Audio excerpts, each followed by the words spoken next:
we are joined with a very special guest, former ESPN broadcaster and current Fox Sports and NBC Chicago broadcaster, Adam Amin. Adam, thank you so much for joining us. How are you today?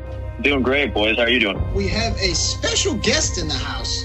We've got the man in charge, University of Louisiana Director of Athletics, Dr. Brian Maggard. Dr. Maggard, how are you, sir? I'm doing great. And we are now joined by the managing editor of D1 Baseball, Mr. Kendall Rogers. Introducing Mr. Nick Domingue to the Rage and Review podcast. A lot of you guys may know him as the person who invented the phrase, and the answer is not Ron Guidry. Man, I tell you what, but these candied yams with like the marshmallows in it is about the most unappealing looking gelatinous shaws that I've ever seen. I actually kind of like I really like good cinnamon marshmallow yams. You like the can? Are you 60? No, really? We've got Lane Johnson here. Lane's going to be part of the Region Review crew. He's going to do a lot of background work for us. He's going to help us with our production. Lane, welcome aboard, buddy. How you doing? Get ready. Buckle up. It's going to be a lot of fun. We got a lot of things on the pipeline, and can't wait to share it and have a good time with you guys on it. Yeah, prepare yourselves. It's gonna get be ready. A lot of fun. I'm just letting every Cajun Nation know and all our listeners know. Get ready.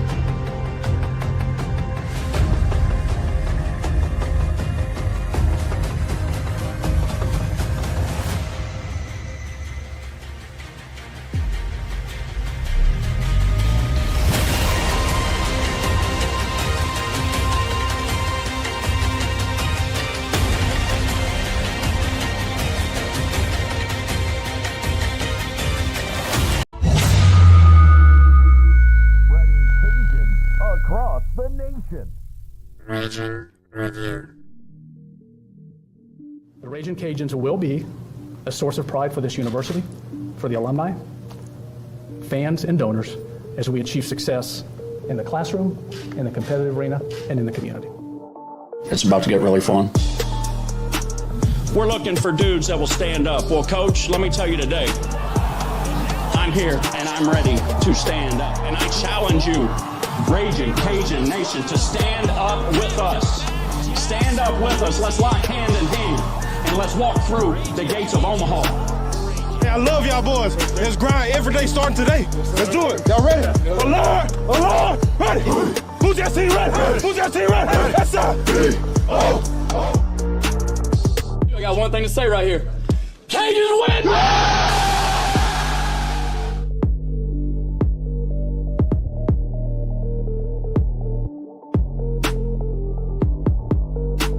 Ladies and gentlemen, welcome into Ragin' Review. Your boy Nick along with Lane this evening with lots of content to bring you on this beautiful Thursday night. Before we get started, Lane, what's going on, man? How are you doing? Pretty good. How about yourself?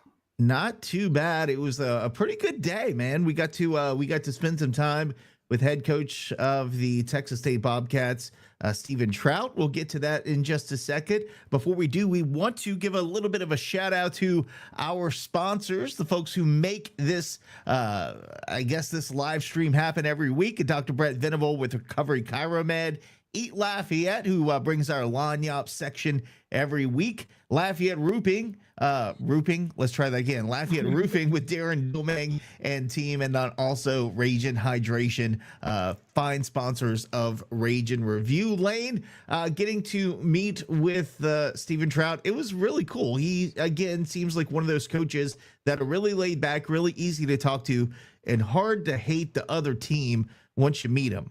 Your thoughts about how things went with him earlier today? Yeah, I found it pretty cool that like he had just gotten off the bus in Lafayette and he hopped on the phone with us and had about a 20-minute interview. So it was really cool. Yeah, it was kind of funny. I told him he was on the bus when he first called, and I said, Coach, you want to get off the bus, get unloaded, kind of take a breath before? He said, yeah, that'd be great. he was ready to talk to us on the bus, but you could kind of hear him unpacking his bags. He was trying to get ready. I know they had BP probably in practice after and then dinner, but it was really good. So we'll get to that right now. Once we're done with it, Lane will come back and give our thoughts on the interview and then also look ahead to Texas State coming up this weekend. But before we get to all of that, let's go ahead and meet the head coach of Texas State. Welcome into Rage and Review, head coach of the Texas State Bobcats, Stephen Trout. Coach Trout, pleasure to have you on here and an honor to get to interview you today. How are you, man? Oh, we're doing great. Had a good bus trip over to Lafayette and excited for the weekend. Fantastic. Well, we're going to ask you what you're eating later, but before we get to all of that, we do want to start. Let's start from the beginning because a lot of our listeners might be new to Coach Trout and Texas State. Of course, you had a very storied career. I believe you played at TCU under Coach Slosh. Of course, 2009, or you were a volunteer assistant at Texas State in 2009. You've been at Houston, Texarkana. You've been kind of all around the world and then coming back to Texas State in 2016 and taking over in 2020 during that COVID year. Let's just talk about first, taking over as head coach during 2020 during COVID. What was that like, kind of transitioning the program during a weird time in America? Yeah, you feel like you're hopefully prepared as everything, being the head coach for the first time, and you thought through, strategies and personnel and all the above, and then boom, this thing hits you, and there's no game plan or a book you can read to figure that one out. So it was a day by day, and obviously a big curveball in the first year. I think 14-4 and getting off to a good start, about to head into conference. So exciting, yeah. The world turned a different way, and so we handled it the best we could, and was trying to be there for our players and all the above. And so yeah, what a career that we talk about all the time, and especially my wife, and we had a 3-year-old at the time, and so it was crazy times for all of us, but we got through it, and here we are.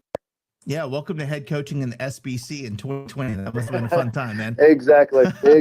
Now, look, speaking of coaching, Coach David Pierce joined you guys back in August, and I can only imagine how much of a huge addition he was to your staff. Of course, he's now at Rice, and I think, we kind of all expected him to move on to a bigger job one day. But talk about Coach Pierce being on your staff during that short amount of time. I am sure he gave you guys some amazing insight into the game of baseball. Yeah, it was outstanding. I didn't, besides competing against him and talking to him pre every once in a while, I didn't really have a great relationship with him as far as just knowing him a ton. But I was respecting him like crazy for what he did in his career as a coach, as assistant, and Sam to Tulane, and obviously at Texas. And so I was actually calling him that summer to talk to a couple guys for my third assistant spot, and I just checked on him a little bit. Hey man, how are you doing? Right? And then it kind of evolved into the job we created for him, and it was as good as I could imagine going any smoother. He actually for the first 2 months was my third assistant because my hitting guy was still with the Minnesota Twins, and then he hopped into his role that he finished in. And so yeah, it's just from the day of practice ideas to thoughts on the personnel, and just bouncing ideas off of him all the time, and hopefully he learned some from us as well. But it was a great relationship. And then when I saw this thing happening, I thought it was a no-brainer for him to go back to where he built that place with Coach Graham, and to be a head coach again. And definitely, I think part of coming here, he gave him that fire. He didn't know exactly what he wanted to do, but I think once he came back here, he knew, I want to go be a head coach again. And I think it just worked out perfect and can really full circle to head back to Rice. Like you said, man, following in the footsteps of Wayne Graham at Rice ain't such a bad gig. So I think he's going to do just well there. Yep, absolutely. Let's turn over to this season and look, man. All of your SBC brethren. I know for sure we were pulling for you guys against the Longhorns, and you've battled them over the last few years. I think you have a 4-game win streak against the Longhorns. You're beating up on Texas A&M when they were ranked number 1. So I guess my question to you is, You know, I've been involved in college baseball since '97, and I've kind of seen things change along the way where maybe midweek games used to just be a midweek game, but now there seems to be a little more emphasis on it, especially on a national level when there's perception and getting into regionals and such. Talk to us a little bit about scheduling those midweek games and especially getting huge wins over A&M and the Longhorns.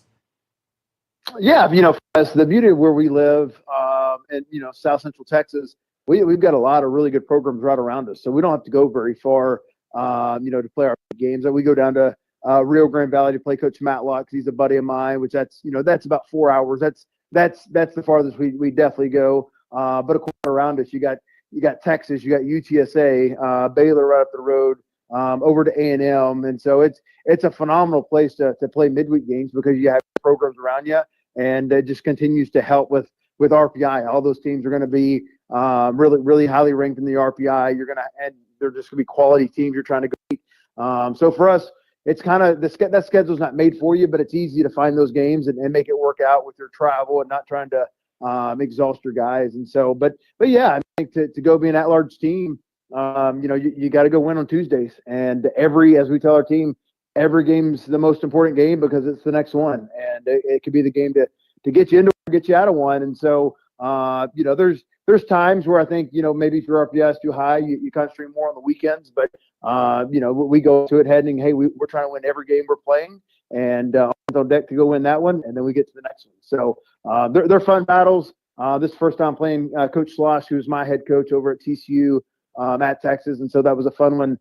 In Austin. And so, it was a good night for the Bobcats. Yeah, I was going to ask you that question before you go, Lane. Coach Schloss, I mean, you played for him at TCU, right? So is there a little bit more in that win or in that game? And especially, I mean, I'm assuming for your players, in-state opponent, they're going to be hyped up. But for you, kind of going against your former mentor, that's got to be something, right?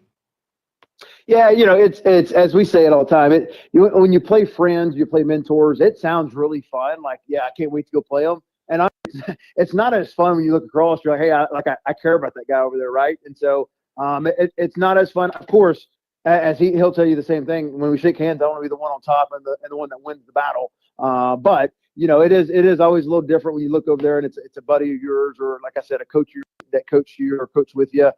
Just because obviously you got a personal relationship with him, but yeah, no, he's been fantastic to me and got to play for him for 2 years at TCU, and then pretty much every stop I've had along the way or any decision I had to make, with my personal life and coaching life, that guy gets a call from me because he's as good as it gets to it in college baseball. So definitely still bounce a lot of ideas off of him, even some things within our team and. Still practice ideas or rules or whatever it might be. And so, he's been a great mentor for myself and friend myself. Coach, you guys started 6-2 the season with wins over ranked Oklahoma State and Texas A&M when they were number 1, but seemed to have struggled a bit lately, losing series to Campbell, App State, and Coastal. Has it been more of a bullpen issue or just not stretching together timely hits, or is there something else that fans may not see?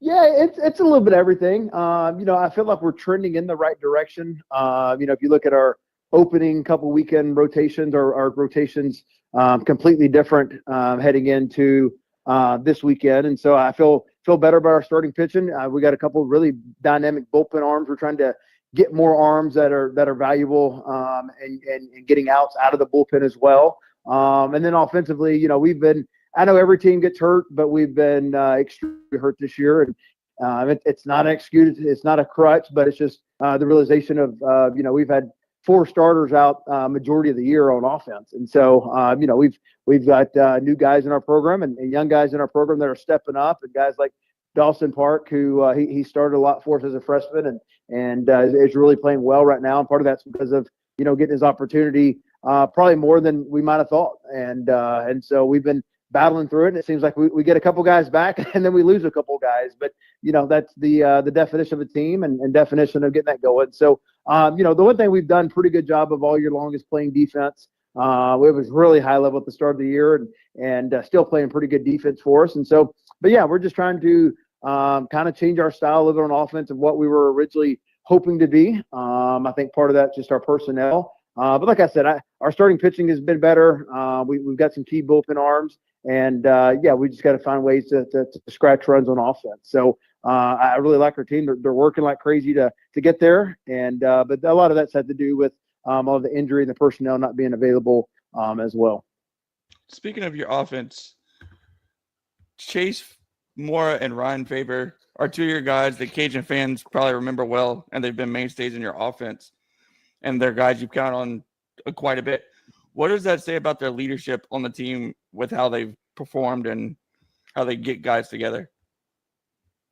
Yeah, no, you're exactly right. They're guys that we lean on a lot of not just performing on the field, but also leading this team. Obviously, being in the infield and hitting at the top of the order and understanding just how we do things inside of our program. They've been outstanding, and so both of them have pretty much started since day one their freshman year. Chase was a couple weeks into it because he had an arm injury, but outside of that, he's played every day. Both of them has as a Bobcat. So those guys know what I'm thinking. They know what I need and know what our team need, and they work hard and they get after it, right? So their teammates respect them. They know they're great players, but they're great leaders as well. So definitely very valuable to have those guys in there on the infield and in the middle of the order to carry our team. Yeah, we want to be respectful of your time, Coach, so we only have a couple more questions left. But I did want to ask you, Valentin, Tovar, and Tier, weekend starters against Coastal. Obviously, they're a different look. I mean, Coastal, to me, one of the elite teams in the Sun Belt. Obviously, Louisiana is going to give you a good run. But are we looking for that same rotation this weekend, or can we expect something different? Yeah, we're going to stay with the same rotation. So it'll be the same one, and all three of those guys have thrown the ball well for us, and still trying to the biggest key is they've given us innings, and they give us a lot of times 5 to 7 innings, which obviously, like we talked about earlier, limits how many times you got to go to your bullpen, which is the key. And so those guys pitched the ball well. They threw the ball actually well against Coastal last weekend, even though we lost 2 out of 3. And so, but I think one of them was a 1-0 game that we scored in the bottom of the 8th, Tovar's game, and he didn't get to win, but definitely deserved it. So, but yeah, you'll see the same 3 guys row out there. And some of the players, whether it be pitchers, hitters, Cajuns should be aware of this weekend. More probably on the offensive side. Who should we be on the lookout at the plate this weekend for the Bobcats?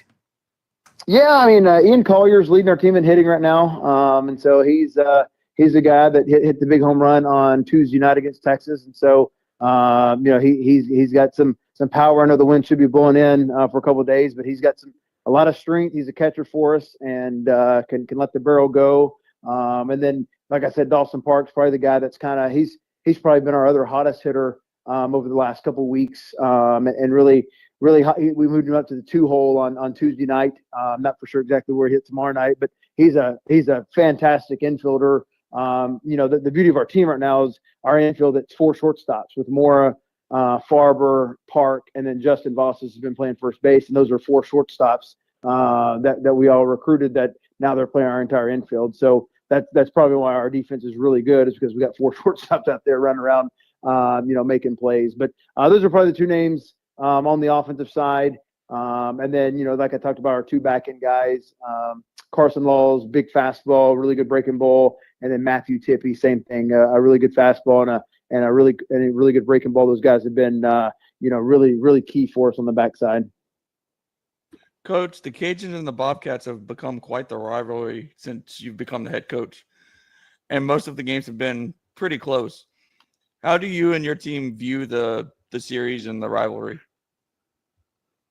Yeah, it's been crazy. I've known Coach Daggs for a long time. Obviously, he was the head coach at Texarkana College. I was getting recruited there partially because my Legion team played at the same field. So I've known Coach Daggs always till that time. And actually, when I was entering in, I think he had left the year before that. So I've known him always since my days at Texarkana, and so I've known that relationship. But yeah, it's been a great battle. It's kind of been different. Felt like early the first couple of years we won the series or swept the series, and then obviously they've had a good run the last couple of years against us, and so it's kind of flipped. So yeah, we're definitely hungry to go get it. It's always a great battle.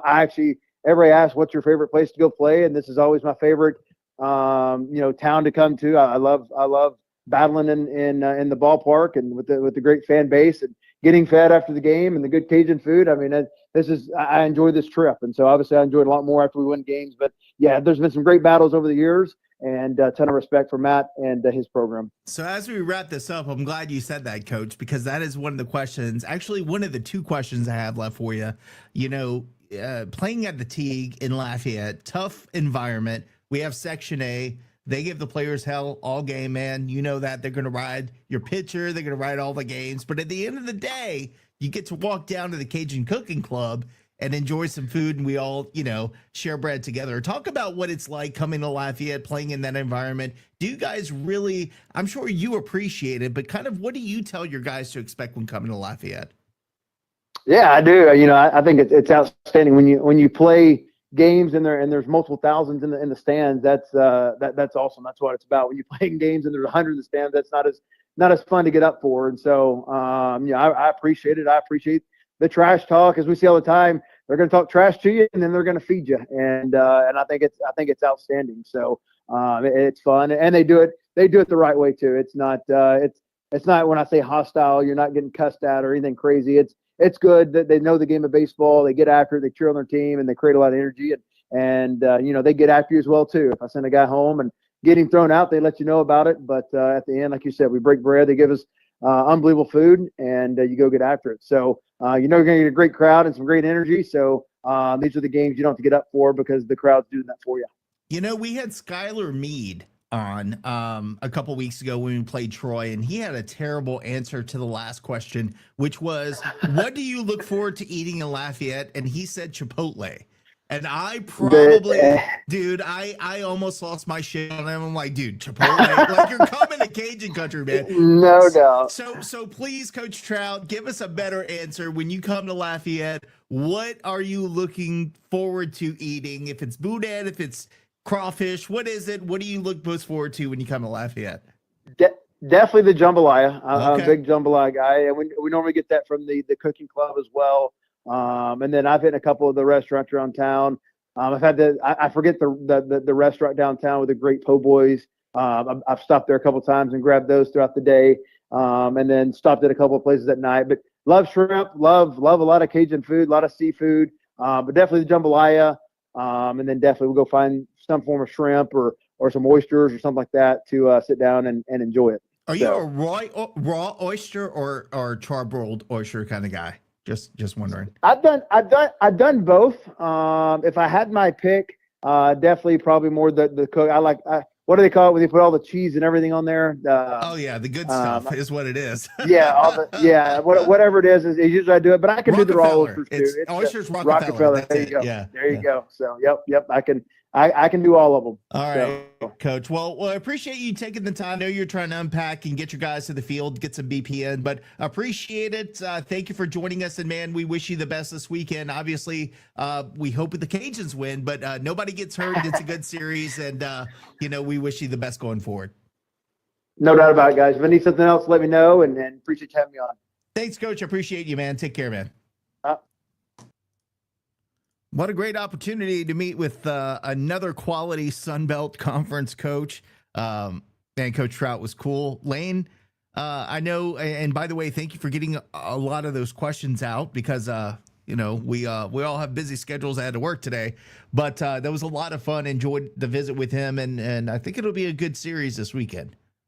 Yeah, I'm looking forward to it. Like I mentioned in one of the questions, the series between the Cajuns and the Bobcats has been close as of late.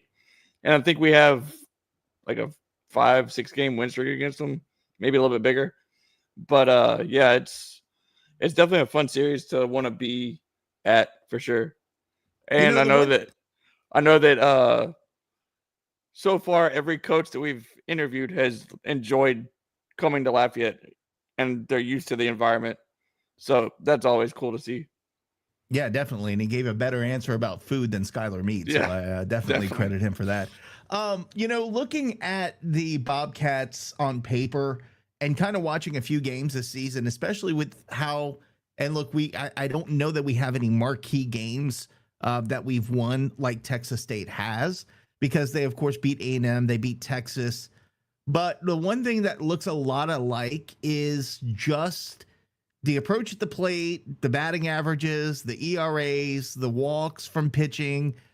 A lot of it looks alike. When you're talking about, let me go ahead and share this real quick because I want to at least share what I'm looking at so that you guys have an idea of what it is I'm talking about. But when you look at their offensive production, Ryan Farber is up there. He's batting 305.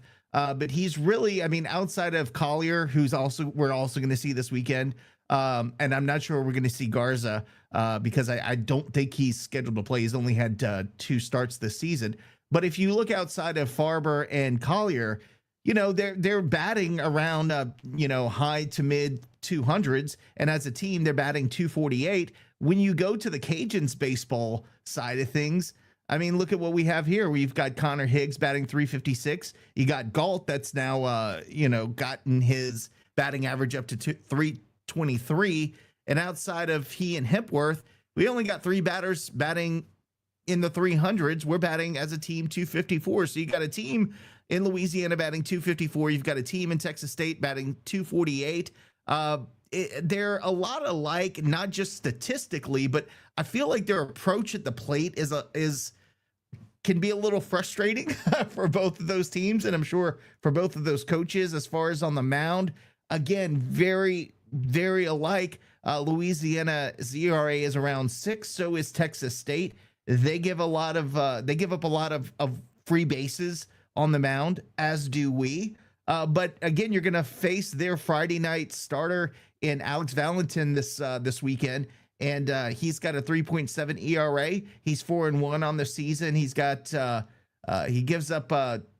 up 20 walks and has 31 strikeouts, so he is a strikeout pitcher. But look, if I'm being honest, Lane, he's going to be a tough hand to deal with. But at the same time, you also have Simo on the mound this Friday night. I'm taking Simo ahead of anybody in this league. You got to think we have the edge a little bit this weekend when going into it on Friday night. But again, our bats have to show up. And I think Texas State is, if they're on a podcast right now, saying the exact same thing. Our bats have to show up and our pitchers have to do their job. So your thoughts on the upcoming series with Texas State starting tomorrow night? Yeah, speaking of Valentin, he finished the game against Texas. I want to say he pitched like 2 innings. So it's probably the 8th and the 9th inning. But he was able to shut him down. So I don't know how many pitches he had, but being able to come back on Friday is probably a good thing for them because I didn't really take a look at their bullpen arms, but I can't imagine they're that great because of all the walks and everything. But I feel like we definitely have an advantage pitching wise, especially on Friday night. I'm not sure who we're going to pitch on Saturday at this point, but I believe Tillett is your Sunday guy. I think he solidified that. It's got to be Tillett, man. Yeah, it's got to be Tillett. Unless they move him to Saturday, but I doubt it. Yeah, I don't think at this point in the season. I think if you get another solid starter, that might be an option. But man, you like coming back with him on Sunday, especially when you're in a position to win a series. You expect to win on Friday with Simo. But again, you look at offensive production. What will we do Friday night? We don't know. Yeah, it's we been don't know what that's going to look like. Hell in a handbasket with these pitchers lately, or these batters lately. You just never know if they're going to hit 15 hits or get 2 or 3 hits. You really don't know. Yeah. And then totally the agree. Pitching, the bullpen pitching is where we have our big issues. Especially last night was not horrible to sit through. I sat through all 9 innings. I'm like, why am I even here? Like I hadn't seen pitching that bad since like earlier in the season when we were just getting our legs ready. But it definitely wasn't fun to watch for sure. And just watching them give up, 15, 16 hits and 8 to 9 walks. It was just not a good time. Hard to watch. Our pitching has given up 36 home runs on the season. Texas State, again, a lot like us. We've hit 25 homers on the season. They've hit 21. I don't think they're going to be a power hitting ball club, especially in the Teague. And you have to think back. A couple years ago, Texas State was a club when you went into San Marcos, you had to worry about the ball carrying there. And it seems like this year that is not the type of ball club that they put together with only 21 homers on the season. You expect from them probably double that as the season goes on. But again, it's the more you look at the stats, the more you look at game film, the more you look at the way they play the game, a lot like us. I will tell you, though, again, they went into Texas, they went into College Station and beat ranked teams on the road. We did not do that. And granted, Texas A&M's not great this year, but at the time, they were number one. Yeah, and I mean, but again, when you go into a team that is ranked on the road against them, do you think we would have won that game? No. I don't have confidence that we would have won that game. We saw that 2 weeks ago. Right. On a Tuesday. So we got run rules.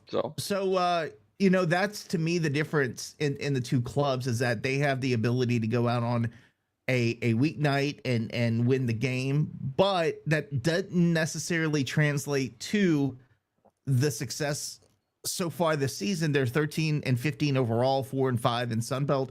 So it's like, we were talking about this, and I don't know if we were talking about it on the show or we were in the group chat, but I kept saying, like, Texas State we keep saying, man, their endowment in football, they're just really going to dominate in the Sunbelt. In basketball, they're going to dominate. In baseball, man, here they come.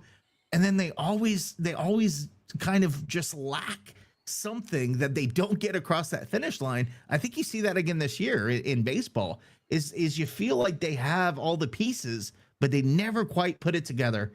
So it'll be interesting to see what Coach Trout does for the rest of the season. Lane, any final thoughts on Texas State before I go to Sunbelt standings?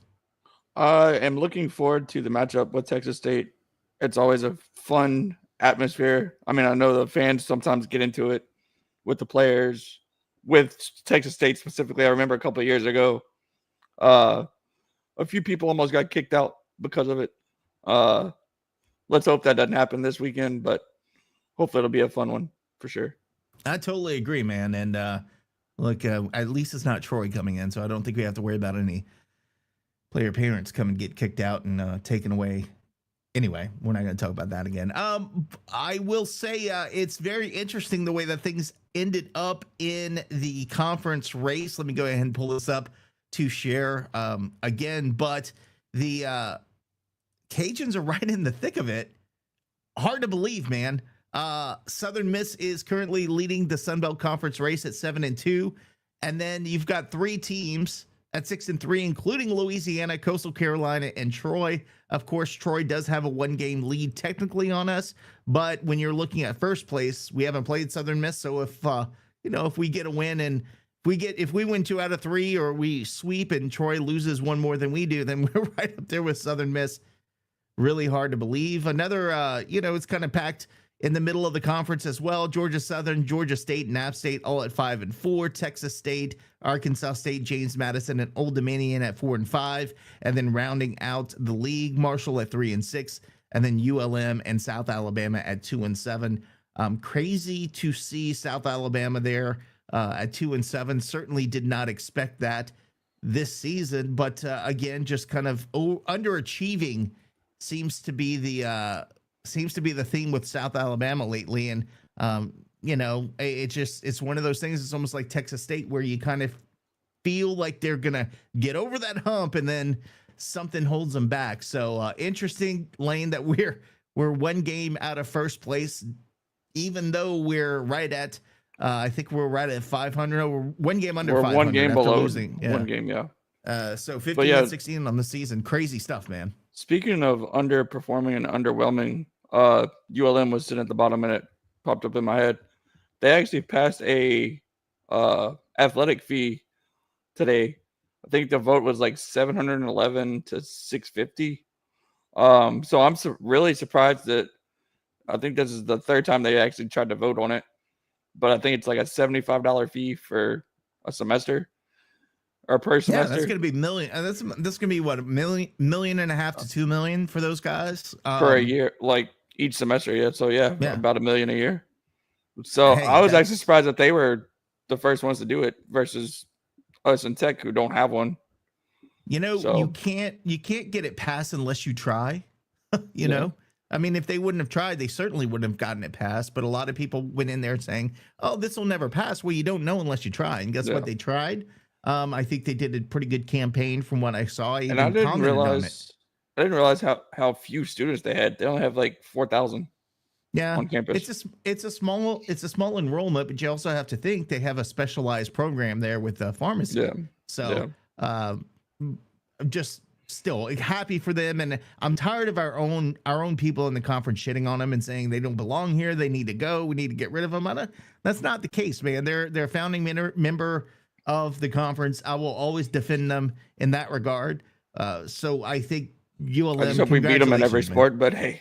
Yeah, I mean, we expect to beat them in every sport. Maybe that's why I like them so much. Because wasn't there like several years ago where we had like a 30 or 35 game win streak against them in baseball? It was something stupid because I do remember the last time that I remember going to ULM and they swept us under Coach Shake. They called him Sheck Snyder. Coach Shake. We went up there and they swept us. I don't think we lost another game there or to them in like 35 games. So jeez. Yeah, it was something crazy, but Road made it a point. We'll never do that again. And thankfully we never have, but there's always a chance.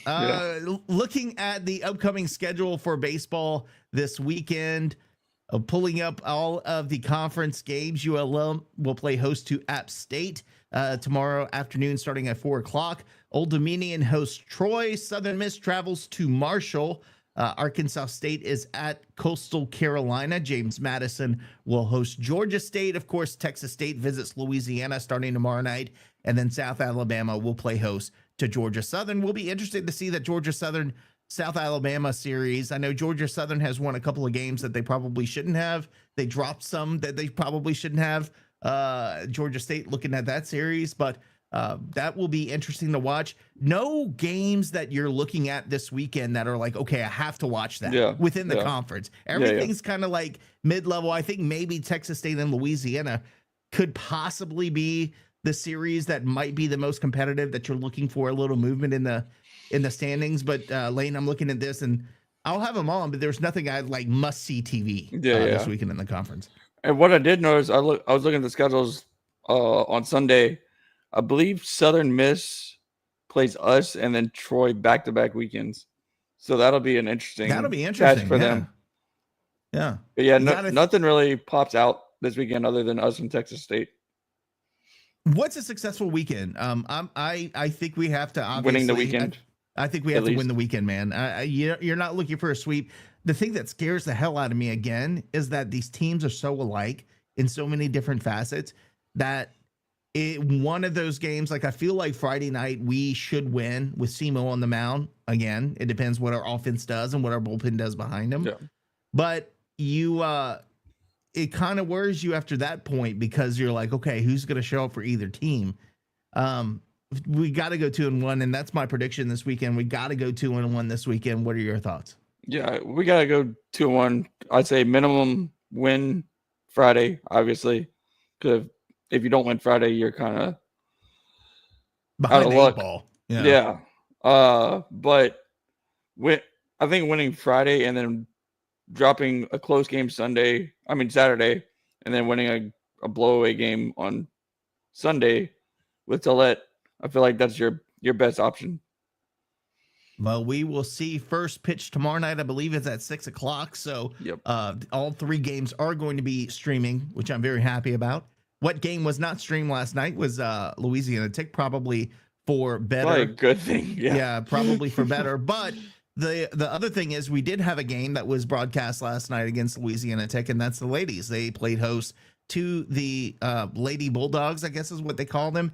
And softball got the win 3-0 over at Yvette Girard Field at Lamson Park. So get to see the ladies back in the win column, of course, after winning 1 out of 3 against Coastal Carolina. They will move on to face Troy this weekend in the 3-game series. That game also gets started tomorrow night. Series gets started tomorrow night at 6:00.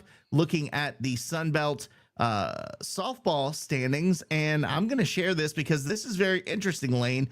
Look who is at the top of the Sun Belt in softball. That would be ULM. We were just talking about how we always beat ULM. ULM is at the top of the standings at 7-2, 27-13 overall. They are on a 5-game win streak. Wow. That was not on my 2025 bingo card, Lane. I didn't see us towards the bottom either. Well, that's another thing. It's almost like flipped, right? Yeah.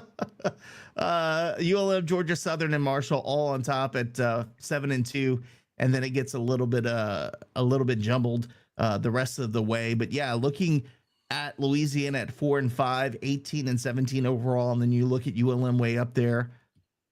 You know, I think their only 2 losses were to us, right? Didn't we beat them twice this season? I'm pretty sure we did. We lost the series to ULM. Oh, we did. We picked up 1 game. So yeah, one of those 2 games in the loss column are to us. But look, heck of a job by the team there in Monroe. And we were just talking about, you know, them getting some more money, and we always seem to have their number. It looks like ULM might be the leaders of the Sun Belt so far this year. So, yeah, seeing South Alabama down there, Louisiana down there, James Madison surprises me because I know before they joined the Sun Belt, they were on a tear, and I believe they went to the Women's College World Series the year before they joined. Yeah, and then it kind of fell off. Crazy, but it just in general, this whole standings that we're looking at is just it's out of whack. It's not what you expect from our league in softball, with South Alabama, Louisiana, Texas State all kind of in the middle of the pack. Will be interesting to see how the rest of the season goes, but look, man, hard to hate on ULM, man. They try hard. Yeah, something may finally be working for them, so we got to give them props there, right? Yeah. Before we go to anything else, do you have the Deggs clip by chance? I do not. Which Deggs clip are you talking about, brother? The one where he got thrown out. I can pull it up real quick while you want to talk about that. Yeah, because I mean, that's the first time I've seen him get thrown out in, a couple of years maybe? Well, he got thrown out, I think, wasn't it last year he got thrown out at Louisiana Tech, where he was... I think it was kind of a similar thing where he was arguing balls and strikes, but earlier in the game, they called like a pitching clock violation, and he got pissed about that, but kind of let it go. He didn't really let it bother him. And then he reminded him with doing this thing and talking. You remember that? I think that was last year, wasn't it? It might have been. But this is the first time I've seen him really animated this season. So it's actually good to see. Let me pull this up. And we were just talking about it the other night, right? We were just saying, hey, is he not why isn't he getting tossed for the home run thing? But and I think Matt Diggs just got thrown out. He had something to say to home plate umpire Michael Carroll, and now he's not done. Ryan Broussard is...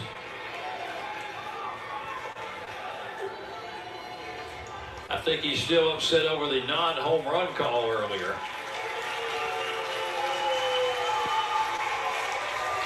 And then I think we found out it wasn't actually the non-home run call. The home plate umpire was the same guy who called interference.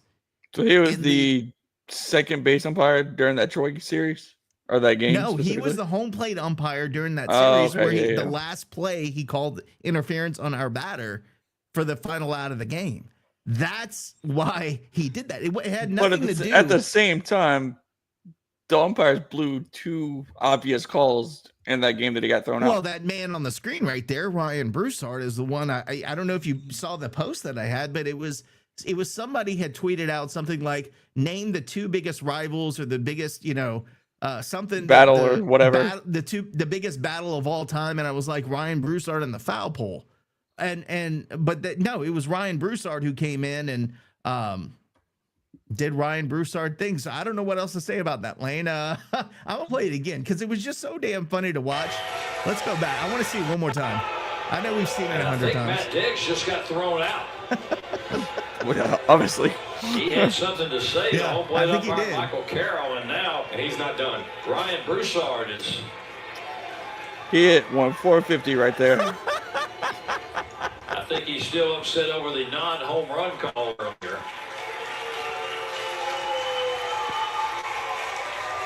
Dude, that is just so funny. I mean, you gotta love that. You gotta love it. And like you said, Lane, I'm glad it finally happened. Yeah. I knew we knew he had it in him, and we kind of wanted that to happen during the home run call, but I don't know that he knew for definitively whether or not that ball was out.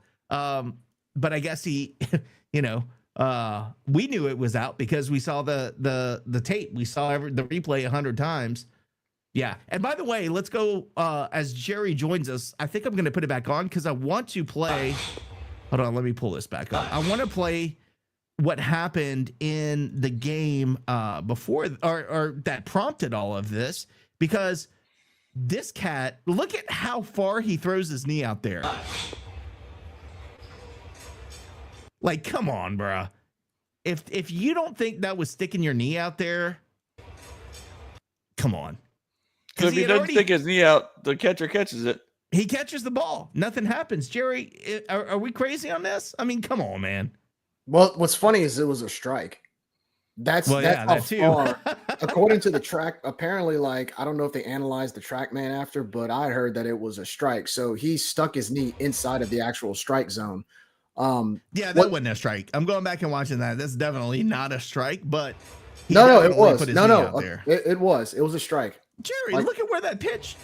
Nick, that is not a strike, bro. They analyzed it after the game. It's in the Trust box. me, it was a strike. Come on, man. I'm telling you, it was a strike. I'm telling you. All right, I'm gonna take your word for it. But here's what's funny. So here's what's funny about that whole thing, and I apologize for my tardiness tonight. But you guys have talked about Coach Deggs getting thrown out. I don't know. Did you mention why he did that charade where he was swinging to the fence? That's what I was telling Lane. It wasn't because of the home run call. It was because that was the same home plate umpire that called interference at the end of the Troy game. That's right. And, that umpire is fairly young from what I was told. He's kind of he hasn't really had as much experience as the others.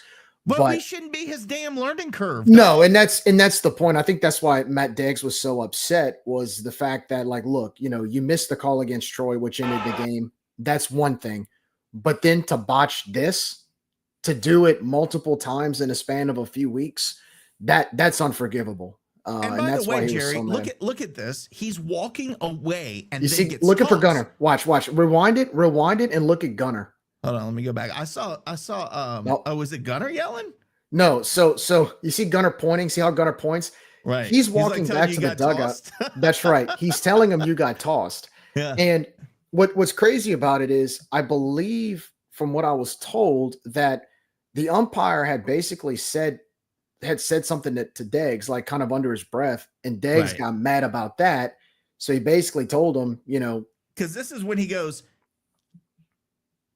chicken shit, right there. Yeah. He can read his lips, chicken shit. And I agree.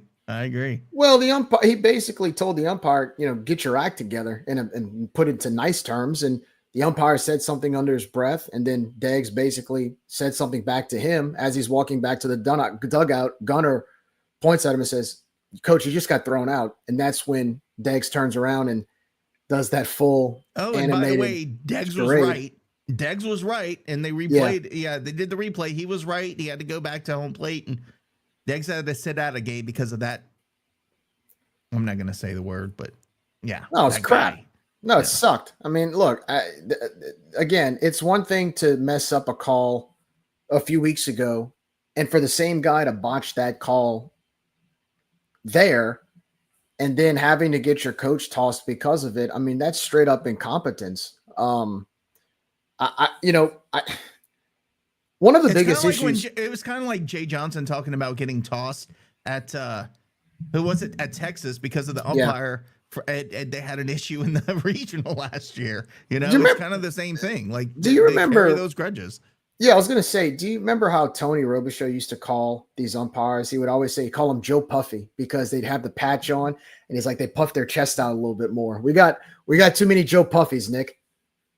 Definitely got a Puffy on third base, not being able to see that the ball clearly hit off a foul pole, but that's neither here nor there. Jerry, thank you for joining us, man. Glad you got to come in late. You came in at a good time because you're going to see something you haven't seen quite yet. And I know, did you get to watch the Trout interview? That was pretty good. He was I was able to listen to it. That was really, really nice of Coach Trout. I want to thank Coach Trout for coming on and speaking with us, or speaking with you guys. Very, very, very good interview. very colorful interview. He seemed very transparent, very open about the situation going into this weekend. So no, it was, as always, we do a great job interviewing coaches, and it's good to see the coaches reciprocate the way that they give their interviews. And I mean, it was a good lengthy interview y'all had with him. Yeah, it wasn't too bad. We try to keep it concise. I mean, he was literally just getting off the bus, so we wanted to give him time to get unpacked. And you could hear him. It sounded like he had some baseball bats he was unpacking from his bag. But as we move on through the episode, we covered baseball. We covered softball. We're going to cover something now that we don't typically do. 2 sports. We're going to talk about track and field, and we're going to talk about men's golf. And, you know, one thing, Jerry and Lane, that I talked about is that I want to highlight these athletes, but it's hard because I don't know how to talk track. And with golf, I mean, I've played golf badly, and I continue to play golf terribly, but I don't know how to carry the conversation. So we had a really special guest, and I got to tell you, Dan, after the interview, was like, bring me on anytime to talk about anything, anywhere. And so Dan McDonald, who of course everybody knows, he runs the I shouldn't say runs the stream. He's the play-by-play guy for our ESPN Plus broadcast. He does a lot for the university as well. And then a standout SID for us for many, many years. He came on and talked to us about track and field, which is something he loves, and also golf. So we'll go ahead and watch that interview real quick. We'll come back. We'll wrap it up with those topics. But you know, it was interesting to see because Dan loves this, and he actually is the commentator for the Louisiana Classics, and he did that a couple days ago. So let's welcome to Rage and Review, Dan McD. Pleased to welcome in a Louisiana legend. I told you, Dan, I would brag about you, but you are in the Louisiana Athletics Hall of Fame. You're in the Louisiana Sports Hall of Fame, former SID and current really voice of the ESPN Plus broadcast, Dan McDonald. Thank you so much for joining me today, sir. How are you? Nick, I don't know about a legend, but I guess you become legend when you get old, and I certainly fit that bill. You realize, Dan, I don't know if you've known me since 1997 when I was a damn freshman, but you've seen me grow up there, and I've seen you grow old. So how do you feel about that? Absolutely, yeah, and at least you did it gracefully.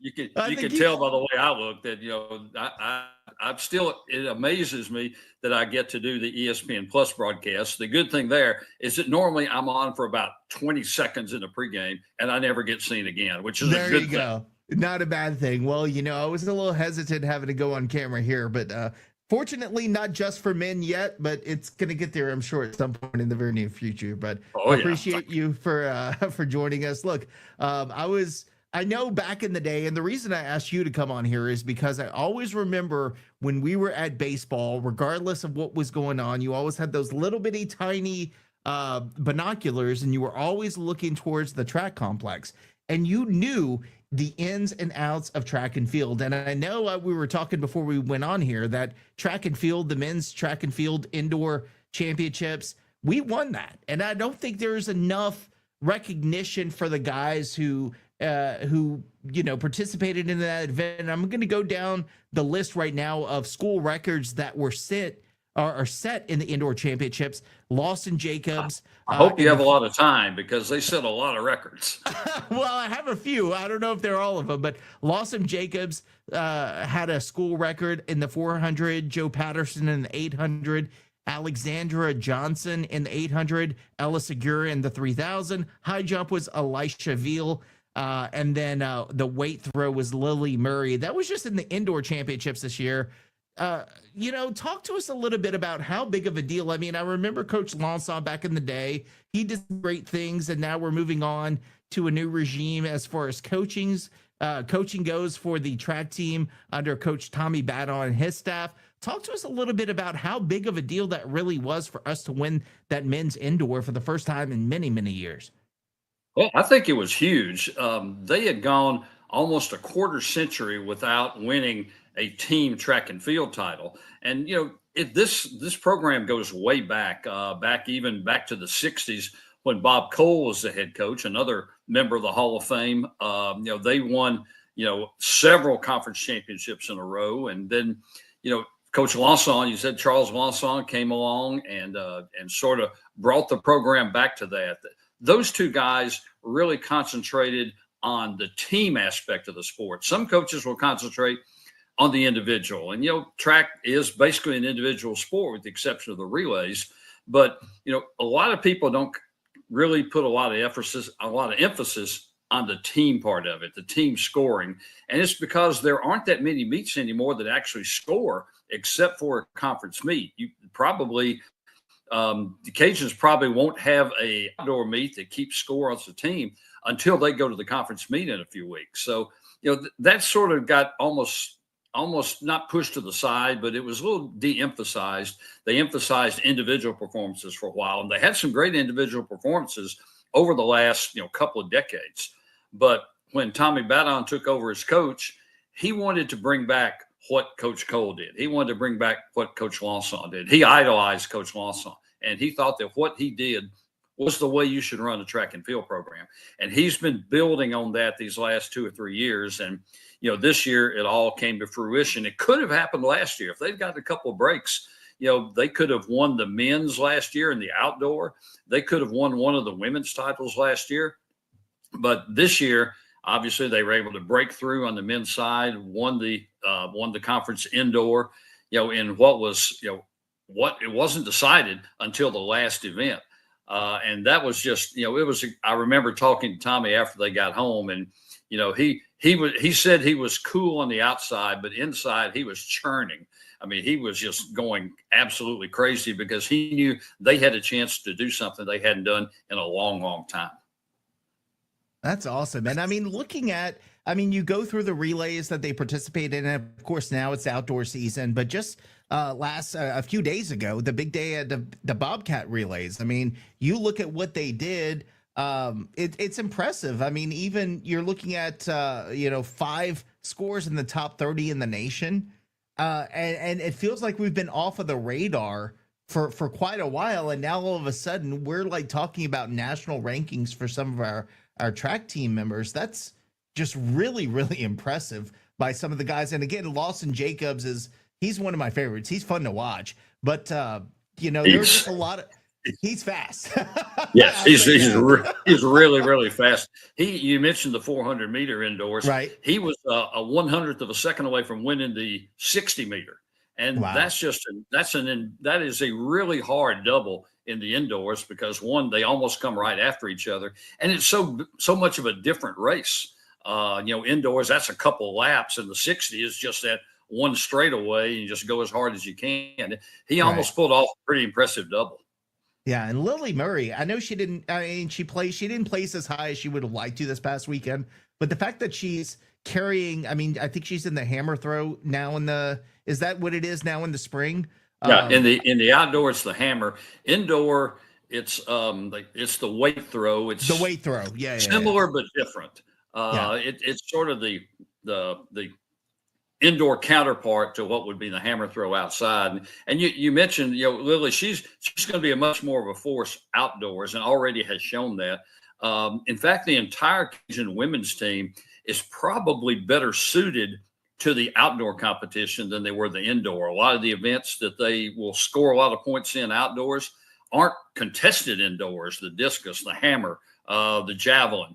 The men are going to score heavily in the javelin too. Those are not indoor events. So I think they're going to be even better. It would not, I know we're putting the onus on somebody, but it would not surprise me at all if they didn't go on to the outdoor event. And if they get a few breaks, they could sweep the men's and the women's title. Wow. And plus, is it LSU this weekend or is it Southern this weekend? They're at the Pelican relays. Yeah. Southern hosts the Jaguar relays, and it always brings a great field. There's a lot of people from that event always draws a lot of what they call unattached participants. It's guys that were former collegians. They just love track. Plus they're trying to stay in shape, trying to make a name for themselves, potentially move on to the track professional ranks. Like our guy here in Lafayette, Mondo Duplantis is done. Everybody knows what he's done. I don't know if they're on that level yet, but they're guys that are trying to do that. And so they'll compete unattached in a lot of these college meets. And so you get really, really good competition in a lot of events. Not all of them, but you'll get really good competition. And, that this will be a good test for the UL folks to sort of get, they'll see better competition in this meet, very likely, than they'll see in the conference meet.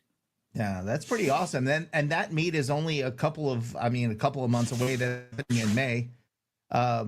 As my dog sneezes behind me, but let's talk about that. So as you're going from indoor to outdoor meet, how does that translate? I mean, again, you're talking about like the hammer throw, there's a difference there, but really when you're looking at the distance running and things like that, it's pretty much all the same, right? So you would have to feel that the Cajuns feel pretty good about themselves going into the outdoor meet later this year. Well, it's the same, but it's different. And I know that sounds odd, but that's a way you can describe it. On indoor, the track is banked, and they don't have a banked track. They don't have a place to practice that. So, the outdoor is probably more suited to what they have as far as their facilities and so forth. They match up a lot more. All outdoor tracks are pretty much the same, and all the facilities are pretty much the same. So, it's nobody has a real advantage, and they get to do, they get to put up their best effort and not have to worry about little things like that big bank on the track or a seam in the track. Those things are put together, and you catch a seam and all of a sudden you're falling off the track and so forth. It doesn't really happen in the outdoors. So I think it's a more fair test of who's actually, your top performers. And I'm looking forward to it. I think it's going to be, there are going to be some good teams there. Arkansas State's going to be very good again. They had won the indoor championship 3 or 4 years in a row before this year, and they've been really good in the outdoor. And there are some other teams that will be good. But, the UL team, the way they performed at the indoor meet, if that's any indication, if they don't win it, they're going to be right there among those leaders. Yeah, and this might not, I can't answer the question, so you probably can't either, but do you think there's any reason why we don't have, you feel like you've got the Cajun Dome right there where we can do indoor meets here in Lafayette. Any reason we haven't really done that yet in all these years of track and field at UL? Well, one thing that an indoor track's expensive. It costs, it's not just, throwing some plywood down there and running on it. It's to have the good ones, the ones that people actually want to run on, the synthetic tracks and so forth. It's hard to do that. And it's a difficult thing, and it's an expensive thing. It's now to the point, most schools, unless they have a really nice field house or something, most schools don't have the indoor facilities. UL had to go back. The conference meet was held in Birmingham. Well, there's not a Sun Belt team in Birmingham, but that happened to be an available indoor track. There's one there, and there are a couple others scattered around the South. But one in Houston. But it's an expensive proposition to have an indoor facility. And then you think about, you also have to have things like you've got to have you've got to have a cage for the weight throw. You've got to have a pit dug and sand for the long jump and the triple jump. It's not just lot a of little track. things. Yeah, exactly. Yeah, it's a lot of things that it's an expensive thing, and it's a difficult setup if you only do it once a year. The folks in Birmingham, they hosted, I think, 4 different conference championships this year. That's an example of what a lot of leagues go to there, because they have that facility and they're used to having it. They're used to setting it up and so forth. It's an easy thing for them to do. So before we turn the page, because I do want to get into golf with you, because again, that's another sport that we don't really talk about a whole lot, just because I don't know how to talk golf. What do you expect out of the conference meet later this year? And when I say what do you expect out of it, are there any top performers that you saw in the indoor meet that you expect to continue to excel this spring in that meet later in May? Well, I'm going to cheat a little bit because I want to look at something here real quick, make sure I don't leave somebody out. A guy like Jeremy Nelson, who won the indoor triple jump, he's going to be back there. But in close contention for it. Lawson Jacobs. I mean, I'm not sure what he's going to run outdoors. He'll probably run just, excuse me, the 100 and the 200, but no telling. It's going to depend a lot of it on how the points go. He was the SEC or at the Sun Belt Conference's indoor performer of the year. And I'm trying. There's one more, and oh boy, I'm trying to think of who it is now that is going to break the record in the men's 800 meter run this year. And I'm drawing a complete blank, and I apologize. Of course, right when you need it. Patterson. Patterson. Yeah. We talked Joe about Patterson. him. Yep. Joe Patterson. Yeah. One of the oldest records in the book for UL as far as track and field is Joel Chesemet, who set the record in the 800 meter run. And that was back in the early 90s.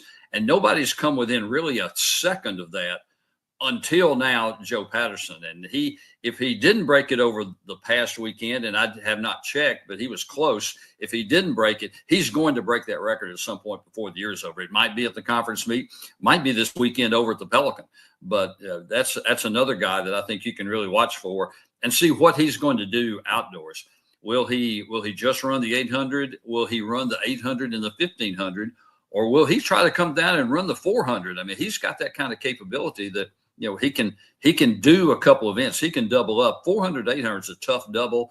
800 to 1500 is a little more doable for a lot of these guys. It'll be interesting to see what he winds up doing. But let me tell you, Coach Badon is going to have, by the time they get around to the week before, he's going to have that chart. He's going to know what everybody in the league did, what everybody in the league's best mark is, and he's going to have it all pointed out. And he's going to say, okay, we have to do well in this event, and this event. And if they do that, they'll win enough. They'll get enough points where they could win the meet. Man, and you haven't met a nicer guy than Coach Badon, I gotta say. Oh no, he's just a good dude. And, okay, got to tell my story. Because Tommy, when he was in school when I first got to then USL in 1980, and he was a member of the football team, but he was a kicker. And unfortunately, he didn't get to kick a lot because the Cajuns had a guy named John Rivetto, who was the place kicker and who went on and played in the NFL and so forth, set all the school records in kicking that some of them have since been broken, but they stood for an awful long time. It broke a lot of Raphael Septien's records. But Rivetto was the kicker. So he and Tommy were close friends, but Tommy didn't get to kick a lot. So what he did, actually, he was a walk-on in football, but he also was on a work scholarship, and he worked in the sports information office with us. Oh, wow. And that's cool. Where, he was already there before I got there. He was sort of holding the fort down until I got there in like August of 1980. And, we've been really good friends ever since. He went on and did some great things as an assistant here, was at Blinn College, which is a national track powerhouse, and then came back and coached high school for a while, track and football. But then, he sort of came home a few years ago when the track job opened up here, and, the rest is history of what they've done and what they're going to continue to do. They're on track. I think, a little pun on words, they're on track right now to do some of the things that may be in the Bob Cole era and the Charles Lanson area. Can they get to that point? Who says they can't?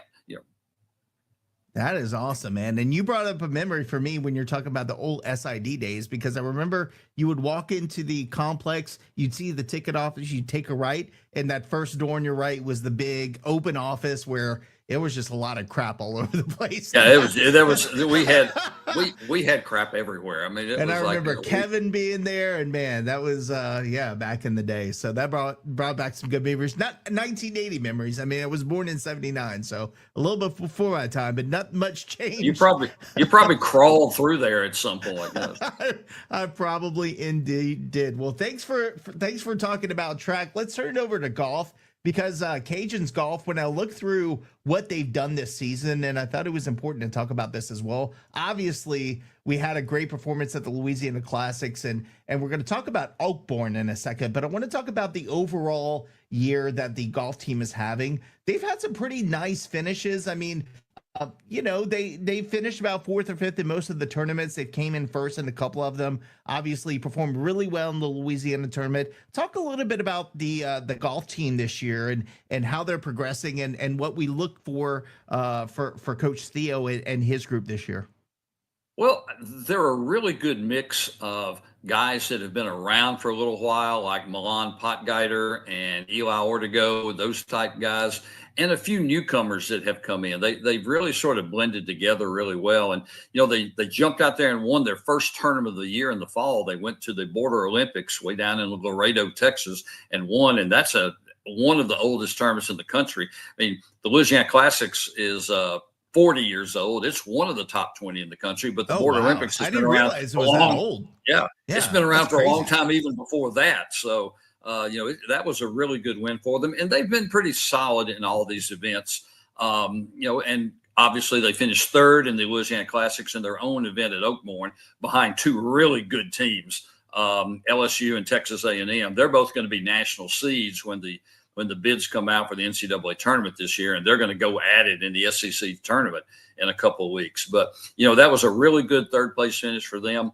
Milan Potgieter won the individual title after he almost tried to give it away. He had a 4-stroke lead with 1 hole to go, and one of the players from LSU rolls in a crazy putt, and Milan 4 putts on the last green. So they're tied. They have to go to a playoff. But he ended up winning on the 3rd hole of that playoff, which was really exciting. No UL player in those 40 years has ever won the individual title. They'd won some team titles, but no player has ever won the individual until he did it there. And that was pretty special for him and pretty special for that team. I tell you, it's fun watching it too, by the way. When there's the ESPN Plus broadcast on that last day, I was screaming at my TV watching it, but that was exciting stuff. And I don't know that we promoted enough for people to really watch, but man, I love watching. First of all, Eli Ortego was one of my favorite golfers of all time as far as the UL program goes. Well, who's one of your favorite golfers of all time with UL? I know you've seen a few, so there've got to be some in there that kind of ring a bell in your mind that are like, yeah, up there on top.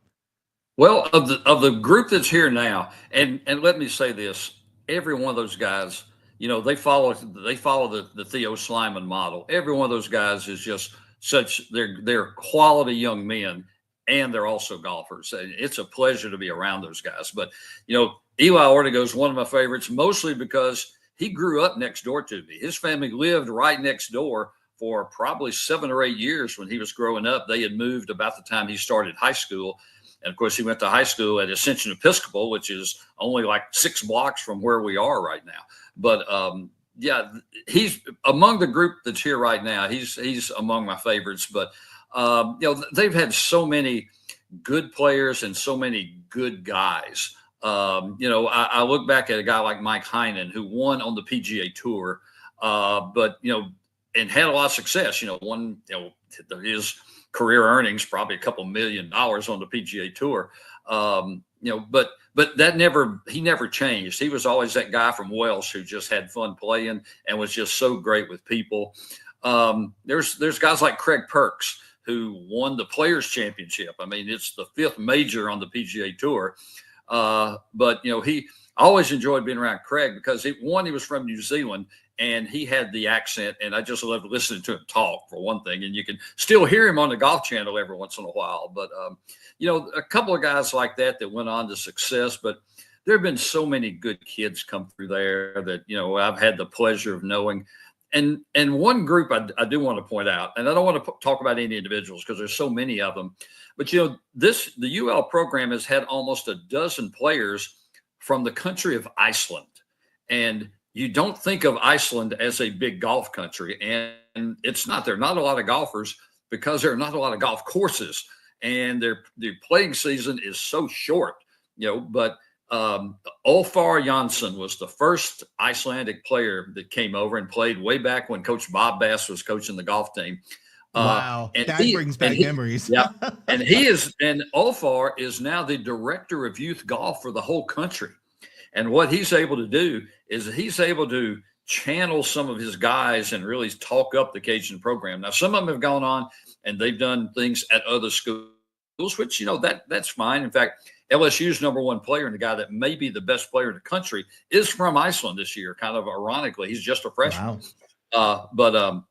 But he's sort of funneled a lot of guys here, and all of them, are they're good golfers, but they're even better young men, and it's just a pleasure to be around those kind of guys. Man, I remember Heinen, but man, when you said Craig Perks, I'm like, I forgot about Craig Perks. He played for, I forgot that he went to UL, and just hearing the stories about Iceland, that's freaking amazing. Bob Bass, man, you want to talk about a legend? That guy was cool. I liked him. Well, a lot. I just saw him a couple of weeks ago. He came in town for the Louisiana Classics, and that's awesome.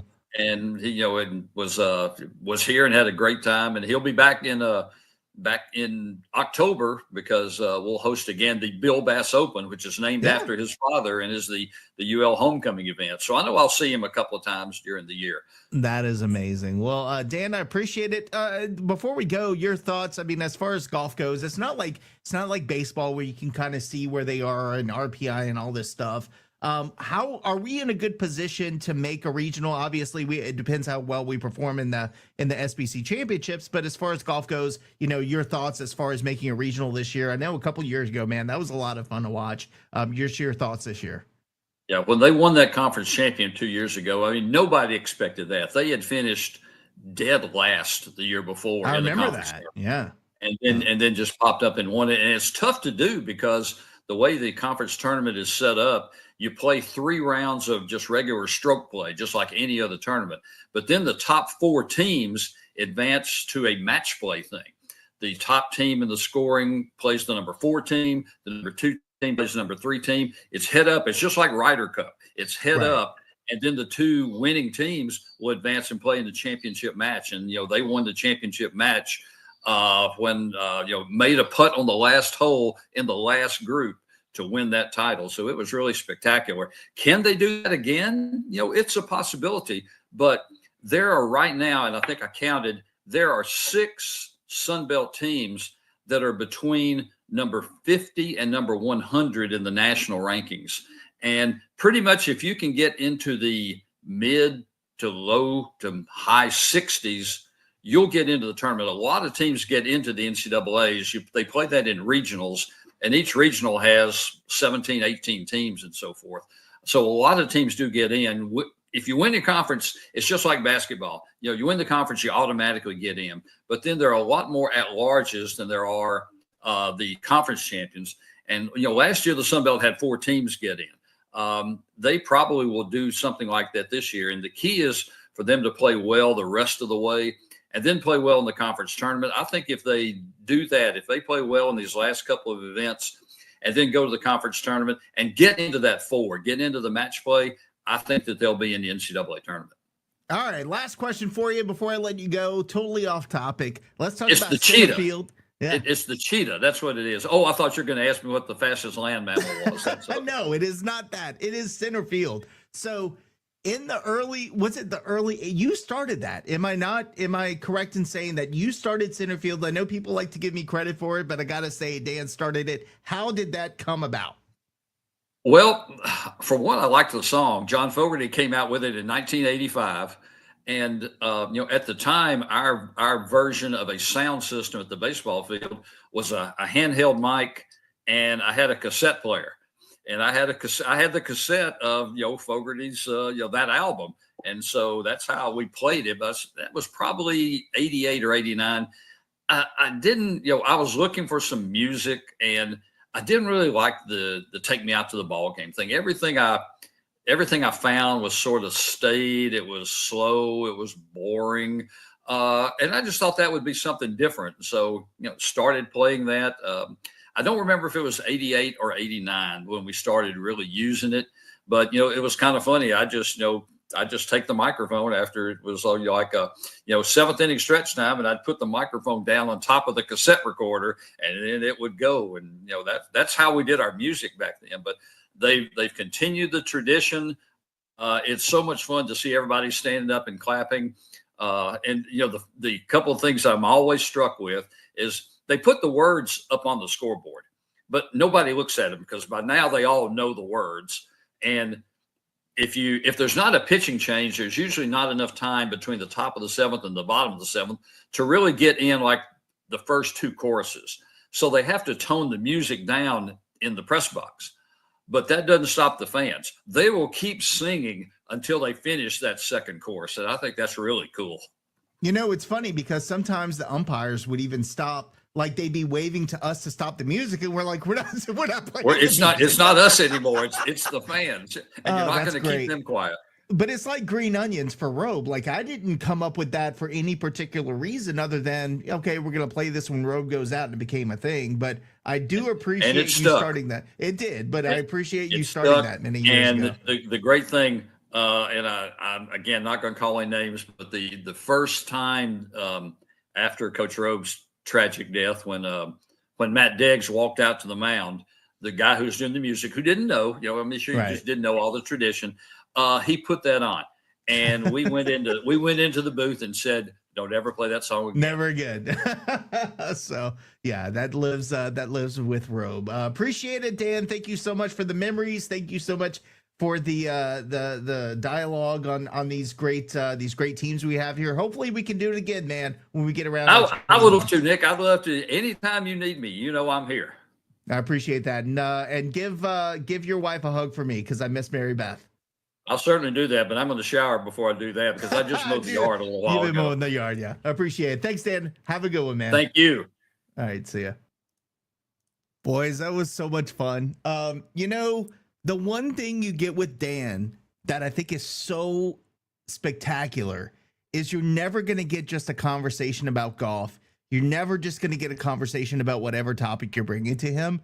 Those memories, and dude, when he's talking about that old SID office that I think Lane, you texted me, when I tell you that SID office was a shit show, and it had not changed from 1980 with Badon in the SID office to 1990, probably the early 2000s, when they finally, redid the inside of the Cox building. I was probably crawling in there. The guy wasn't lying, but the amazing stories you get from him. I mean, who knew that we had such a connection to Iceland through golf, and that the head of the Icelandic golf stuff was like at UL, and now it's amazing. So I just got to say, dude, we got to find a way to get Dan on here more because I think that was a lot of fun. Jerry, I don't know what else to say. I mean, that was cool. If you ever want random information about anything having to do with UL athletics, like anything about UL athletics dating back to like the 1950s or 1960s, Dan is your guy. Dan knew that Badon was on the football team and who the kicker was at the time and why he got into the NFL and who he beat out. And look, I remember all this. And look, I know I'm kind of the historian of Rage and Review. Like, I take a lot of pride in knowing a lot of UL history, but Dan is he's on another level of fun facts and random facts. If you ever want like a historical reference, just ask Dan. I mean, the knowledge he has for track, like talking about the success we've had, the recent success we've had in track and field, and him going back in time and talking about all of these different relays and all these different meets. It's like, and to me, I'll be honest with you, I don't follow track and field much. I like to, follow our successed, but he knows all of it. Like all of it. It's insane. It's insane. Yeah. I loved hearing the story. I know it's kind of off topic from golf and track, but the story of him starting center field on a cassette player, right? That is pretty cool because I remember I'm not lying to you. So my brother played American Legion ball or coached it, excuse me. He was the head coach. Bab was his assistant. I was the bad boy. But as I grew older, I started like going up in the press box and doing stuff. And that's how I started announcing. I was in high school learning all that stuff. Barry Sherman, who was a KPEL guy, he was a KTDY guy back in the day. He was a DJ, when guys had they would talk like this and announce like this. That was Barry Sherman. And they still had that freaking cassette player up there from years ago. And he would literally put the mic to the cassette. So when he said that, I kind of laughed because like I was alive during that. That's insane. Insane. The first time I was really exposed to center field was actually not at the Teague. It was actually at UNO. So my uncle and I, years ago, this is like probably late 90s when UNO was in the conference in the Sun Belt. And we went to a UNO, I don't know if it was still USL at the time, but we went to the baseball game and, we're watching and the 7th inning stretch happens and we stand up for the 7th inning stretch and we're singing Take Me Out to the Ball Game. After they finish playing that, all the Cajun fans start clapping and doing like a cappella to center field. I was like, what are they singing that for? I didn't understand why. I was like, what is that? That's pretty cool, And then the first time I ended up going to the Teague, I got to see that's how they do the 7th inning stretch. And it was just so cool because, even way back then when I was a kid in New Orleans, of all places, at Privateer Park, Cajun fans were singing their own rendition of center field for the 7th inning stretch. And, it's so cool how that tradition is carried on. I know Josh is not the biggest fan of it. I know Luke's not the biggest fan of it. No, he loves it. But he's lying to you. Look, that's a tradition that we should never get rid of. It's too unique for us.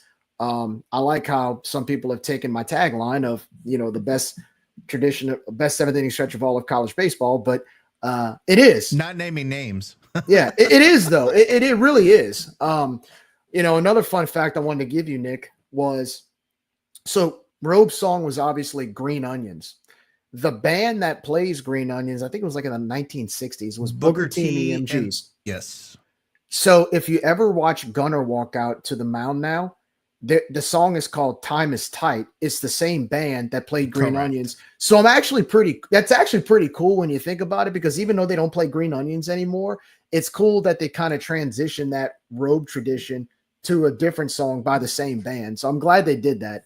But I thought I think that's really cool that they kept it in the same, realm, The day Robe passed, July 3rd, 2019, I called in because they had a special deal on ESPN. Jay was still there. He was hosting a show. They were having and it may not have been that day. It may have been I don't know. I think it was. It was. It was that day, yeah. Yeah, I called in and because I heard them talking about it, and I think I don't know if it was Top or somebody texted me and said, "Hey, they're talking about Green Onions. Call in." So I did, and one of the things they asked me was like, "How'd you come up with that song?" And I'm like, "Man, I don't know. Like, what else do you play for Robe? Like, he's not exactly the guy. I mean, you're gonna go play Jungle Boogie when he goes out to the mound." And I'm like, I just had a certain number of songs, and I was like, this had no words to it because, Jerry, Robe, if you get him in a conversation, he would never shut up. But like when the man was walking around, he was like, he's silent. Like the man just walked around. He was like in his own world. He was quiet. If he was very shy, everybody thought he was an outgoing guy. When he went in front of an audience, when he was talking to people one-on-one, he was very communicative, and he was, very friendly. But outside of that, he was very quiet. He was always thinking. His mind was always going.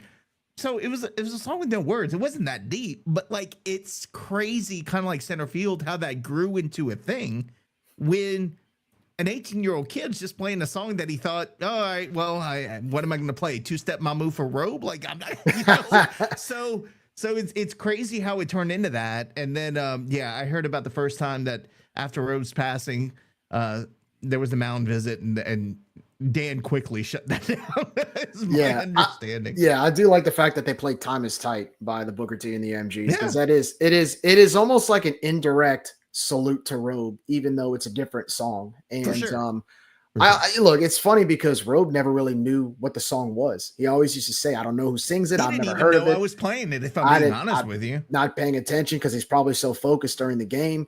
But it's stuck, and it's just another tradition of the past that, is well appreciated, and they've continued it in their own way with a different song from the same band. So it's really appreciative. Like you talked about the Dirty Dozen and certain traditions that were at the old Teague. There are certain things that we still do that kind of honors, the past in many ways somewhat. So, Robe and I had a real close friendship, and Robe could tell me anything and it was no big deal. But what was so funny is that he never knew when I was announcing or when I was playing music. he dropped a few F-bombs one time when I don't know. And it's so funny because like Rogue never noticed anything outside of the dugout. But it was a fall baseball game. I was announcing and just so happened to be playing the music because, you know, it's fall baseball. And I played Teach Me How to Dougie, which is not it's harmless explicit song. It's like, harmless. You know, kind of fun. The players were getting into it. And Robe called out to the press box and he said, "Hey Nick, I don't know who's playing the music," and then filled with expletives for about 20 seconds and said that song is banned from the field. And like, all right. So I never told him it was me. Were you the one that played the Three Blind Mice song too? No, I never played Three Blind Mice. I played Fat, Drunk, and Stupid Is No Way to Go Through Life, Son. I played Hallelujah after the other team made an error. I played when somebody had a terrible swing, "That's all right, Bobby, just choke up on it and swing less like a girl." I played that for a few years. I got away with a lot of stuff, Lane. You can't get away with today. Yeah. One thing that I wouldn't say it's ruining it, but a lot of the chants that like Section A has come up with, like the Jose chant and other things, whoever's running the sound now has like drowning put a sound out almost. And it's like doesn't make sense when the fans were doing it and making it better and everything. But a funny story about center field, it actually happened Sunday, April 1st. So we're getting ready for the 7th inning stretch, and they bring up Sweet Caroline, like the first few notes of Sweet Caroline. I heard about that. And everybody was like, "Wait, what? Like, what's going on?" And then they shut it off, and everybody got mad. And that's actually one of the traditions, I guess, that they went away from. I'm not sure why, but that was a pretty funny instance with that scenario. Yeah, they were definitely triggering people. I think there are a couple of things on that. One, they didn't hit center field, so people were pissed off for that. Two, Sweet Caroline was a very divisive topic for some odd reason. Jerry, you know this. Like, John Dugas hated it, but then Chico would say, "No, you can't get rid of it because we like doing it." And then some people in Section A hated it, and it was very divisive. And honestly, the reason we even started it is because T.D. Smith back in the day was a Red Sox fan. And he told me when he was announcing I was playing music, he was like, "Why don't you play this?" And I was like, "Okay." I didn't care. And then it caught on and it became a thing. And then it became a thing that nobody wanted, but some people wanted. And then I think the thing about Sweet Caroline was that you had like Section A, right? You guys like Lane, you guys always saying the two lines and then, you know, "But now we sit," right? A tradition, even when the song would go out. The thing about Sweet Caroline to me was the fact that there wasn't much outside of Section A. There's not much participation with the song. Like people would hear it. Cajun, and I think and like the problem with it was, like you said. So I didn't know TD was a Red Sox fan. That's Boston's tradition. Like that's something you do at Fenway. You know, you can't. To me, it's like if you want to do a tradition, like center field is that's our song. You know, that's something you do at the Teague. You're not going to hear them play that. You're not going to hear another school see what we do and try to mimic it and expect their fans to get into it as much because it's not their tradition. I think that's kind of the thing about Sweet Caroline was that it's just something that we play, but then most of the time, like in a midweek game, right? Most of the, even like last night, we were getting curb stomped by Tech, and you know, we had a few hundred fans by the 7th inning. Most people had left, but people still stood up and clapped to center field, even if we're down 10 runs or however many runs. With Sweet Caroline, you can be up by 3 or 4 runs and you can still have a packed house. And, you know, come 8th inning on a Tuesday night, people are walking out. They're not clapping to it. They're not singing to it. It's just, I don't know. It's kind of bland to me, Nick. I don't know. It's just bland. Look at skinny Nick there, man. I needed to eat something. You used to bring the microphone down to the crowd. Oh, there it is. Yeah. Oh, by the way, do you know who she is? I can barely see it. I know it was a little shaky. This was pre-good iPhone days. You see, what happened was people kept telling me I was too skinny, needed to eat, and then it just didn't stop eating. That is Taylor Hubble's. Oh, she's from the show. Glee. What was Yes. Glee? Yeah. She played Brittany S. Pierce. Yeah. And then this guy coming behind is awesome. I don't know who he is. Watch this. Yeah, that guy was awesome. You see, for those reasons, it was a lot of fun, right? It was a lot of fun. But I get it. It wasn't Cajun. A lot of people wanted more Cajun stuff. I get it. I mean, nobody, to be honest with you, nobody in the press box really cared. But the fans, it was so divisive because they were like, you can't stop it. It's a tradition. And it's like, but it wasn't real. I don't know. It just, I do like how softball's 5th inning stretch is Cajun. They get up and dance to it. Yeah, I think that's great. I think that's great because, man. Yeah, she used to lead it. She used to lead it at the. I think she still does to this day. She still does. She's a fan now, but yeah. But like the beauty of like haters, right? You do the line dance. You could go as close as New Orleans and do the line dance, and nobody knows what it is because it's unique to over here. Like when people do haters line dance, we know what it is. That's what makes it great. So like if you're a visitor coming in from wherever to go to Lamson or Yvette Gerard Field or Lamson Park, and you see that, that's a unique thing that you see. It's not like we're used to it, you know? So those are the kind of things that makes it great here is that it's our traditions, you know? And I think y'all just read too much into it. Flavor Fabs singing Sweet Caroline. That was good. Oh man. I remember that. He got into it. He got into it. Yeah. He would always hold his tummy and he would sing with, it was great. All right, boys, before we go, we do have a lagniappe. I do also want to thank our sponsors one last time, Dr. Brett Venable with Recovery Chiromed, Lafayette Roofing. I keep wanting to say Dr. Darren Domang. Maybe he is the doctor of roofing in Lafayette. Maybe that's a new tagline for him. Maybe a new commercial they could do, but thanks to Darren Doming and Lafayette Roofing. Rage and Hydration, we have a great partnership coming up. Nick likes to drink on these episodes, so nothing would be better than an IV. Some IV after.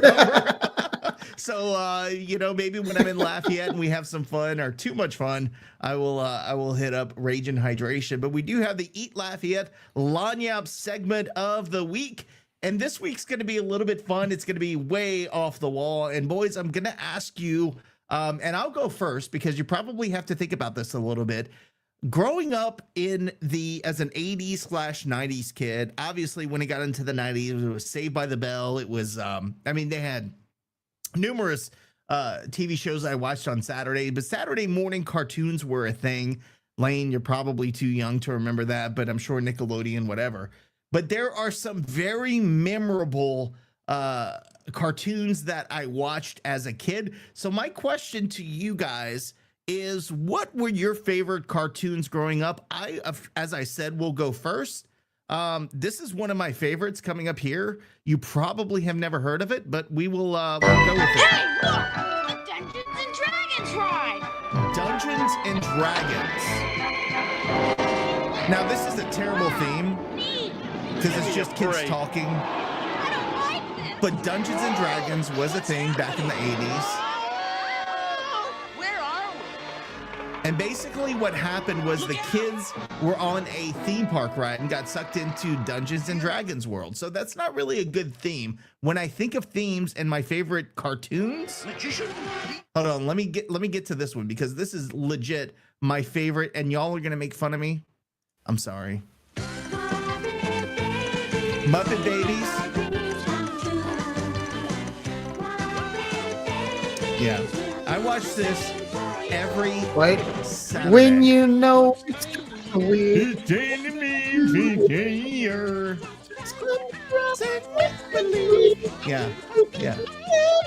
Yeah. So Muppet Babies was my shit back in the day. I'll give you a couple more. Gummy Bears, bro. I never knew Gummy Bears was a cartoon growing up. Oh, bro. Come on now. That was a little bit before my time. That was the 80s, wasn't it? but I have to let me get. Here we go. Gummy berry juice.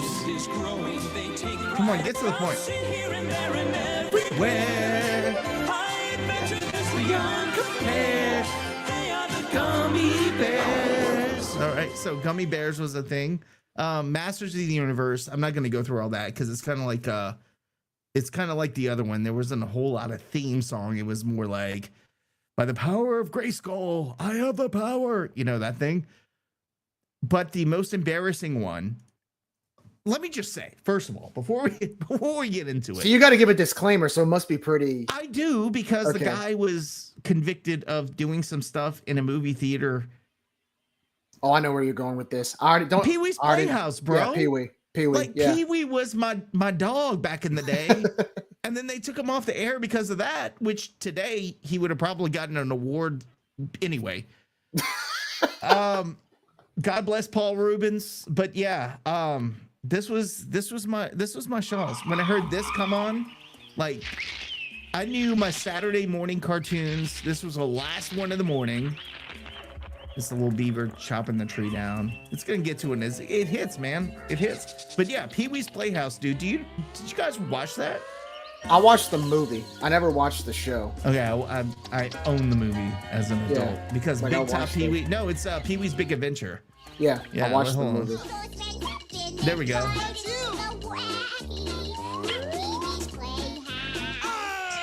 All right, so yeah, I miss Pee-wee's Playhouse. I do admit that I watch it on a certain streaming app. But Nick, I gotta ask, like, who was on the acid trip to create that? Like the all the big inflatable toys and the dolls. I'm like, what kind of drugs were you on to create that show? It was so Pee-wee was created as a joke. They were the Groundlings. They were like a troupe, a comedy troupe back in the 80s that just kind of did stupid stuff in Los Angeles. And Lawrence Fishburne was on this freaking. Which is crazy when you think about it, because he's a very well-respected actor. So they had all these comedians that would do all this stuff, and they were trying to get well-known. Some of them moved on to SNL, whatever, but the Groundlings were a thing. Paul Rubens developed the character. He did a stage show on that. It just kind of grew from there. Yeah, I mean, he was probably sniffing some good stuff back in the day, but right. The word of the day. Maybe we should start that. Everybody yells when you say the word of the day. When the word of the day is like Shaw's, ding, ding, ding. That'd be awesome. All right, Jerry. Sorry, I kind of hijacked it there. What are your favorite cartoons from back in the day that you remember?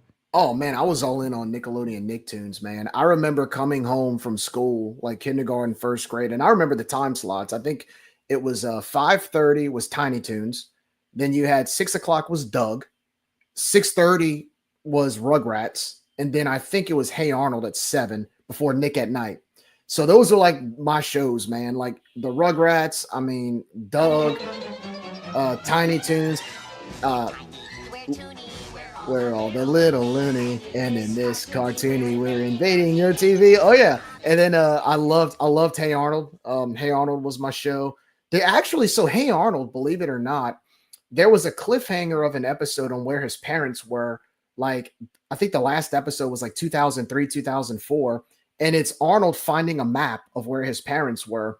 There was a huge movement on social media to get the creators to bring it back. And I think in like 2018 or 2017, because of the demand of them wondering what happened to his parents, like the creator, I think his name's Craig Bartlett, went to Nickelodeon and pitched a movie, and it's called Hey Arnold the Jungle Movie. Like 15 years later, created a movie out of it that had an ending to it where he found his parents and Arnold and Helga, ended up dating and all that. And it's like, this wow, is like Dan McDonald shit that dude, it's crazy, man. No, it's crazy, and it was on Nickelodeon and everything. And then of course, Rugrats. Rugrats had been around for 20 something years to where they had a spinoff of all the babies growing up into teenagers. And what my favorite moment of all time is on the I guess it's Animaniacs. Tiny Toons, the same thing, right? Wacko, you can wager both This is my favorite right here when they sing this song.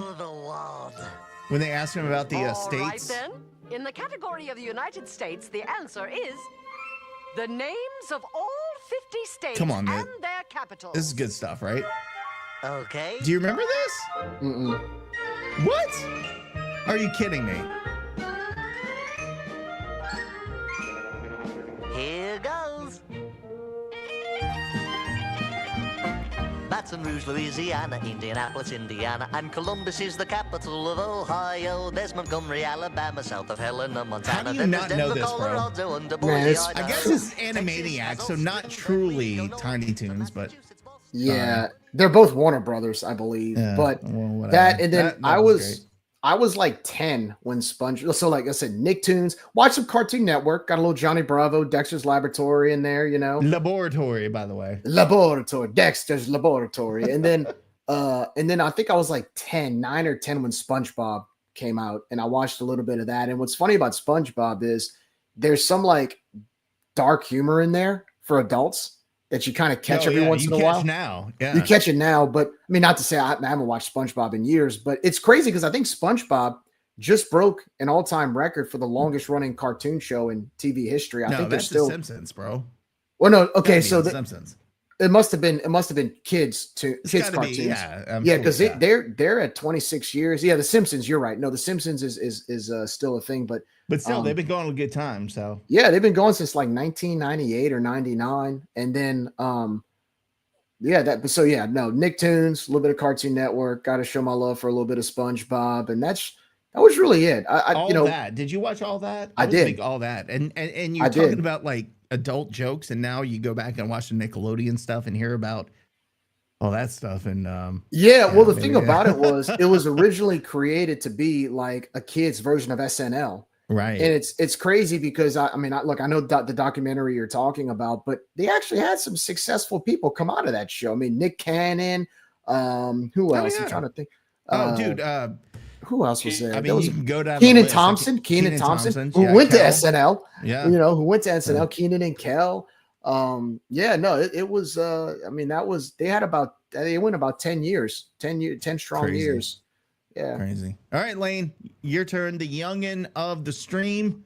What were some of your preferred cartoons growing up back in the day? So me and my brother kind of liked a little bit of both. He was more the Disney kid. I was more the Nickelodeon kid, but like I still watched some of the others. Rocket Power was a good one. Never heard of it. Yeah. Hey Arnold. Yeah. Animaniacs, like you brought up. Yeah, that was a good. That was a good one. That song I can't get out of my head now. I'm gonna be singing it.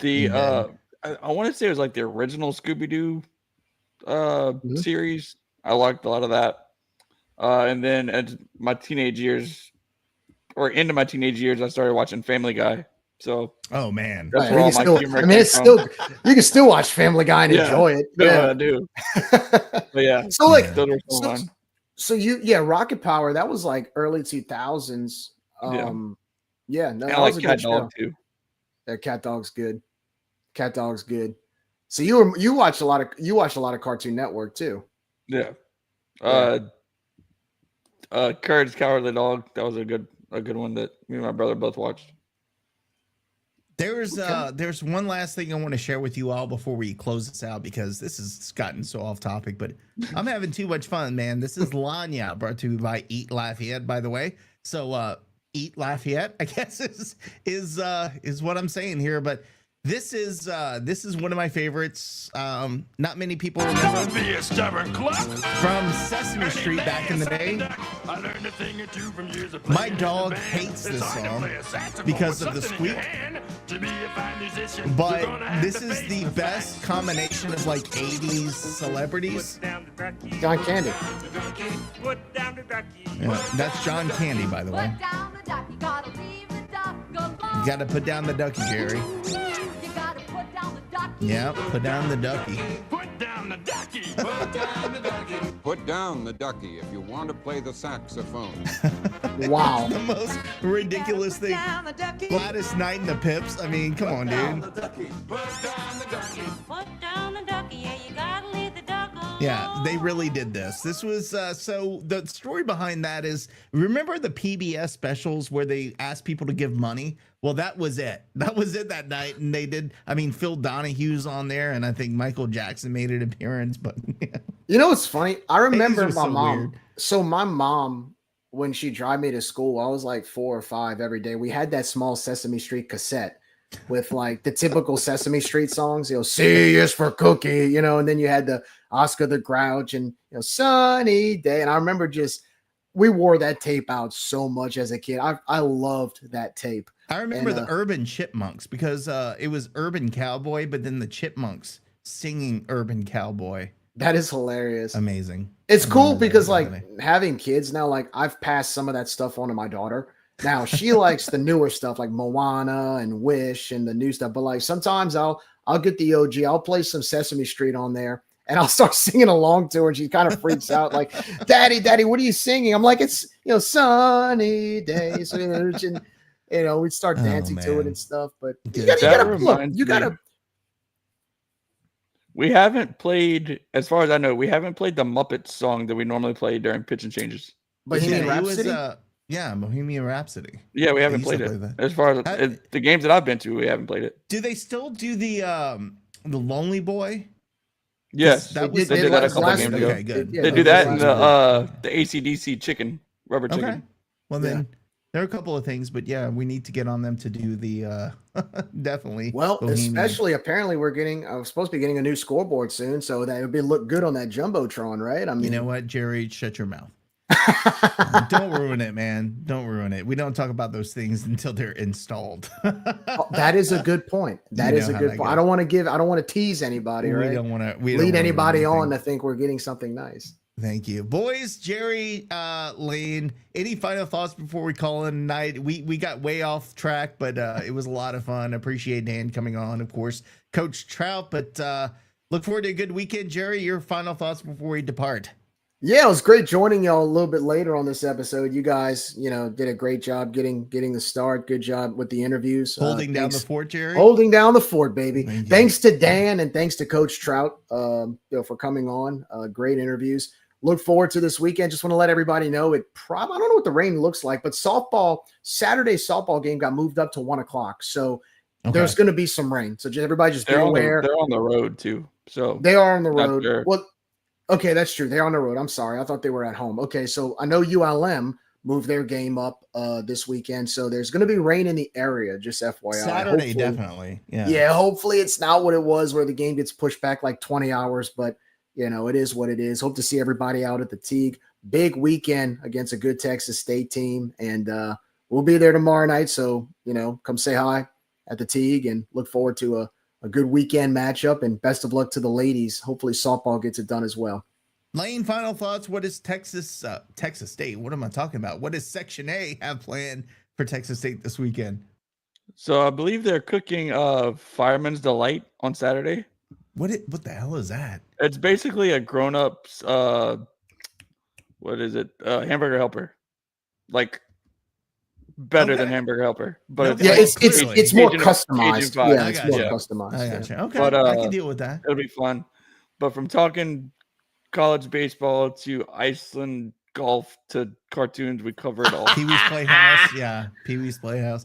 Josh texted me. He's like off the rails. Yeah, I know. That was on purpose. We had to I had to get that out. I had to share. Sometimes you need that. Yeah, sometimes you need that. We probably lost every single one of our viewers except my mom, who is no doubt still watching. So this song is for her. Boys, appreciate you joining me tonight. As always, like, share, and subscribe. Final thanks to our fine sponsors, Dr. Brett Venable at Recovery Chiromed, Eat Lafayette, Lafayette Roofing, and the not Dr. Darren Domingue, and Ragin' Hydration. Again, we're getting closer to 500 subscribers on YouTube. Please help us out by telling your mama and them to subscribe on there, like and share. For Lane, for Jerry, I am Nick. Have a wonderful rest of your evening. And until next time, as always, go Cajuns.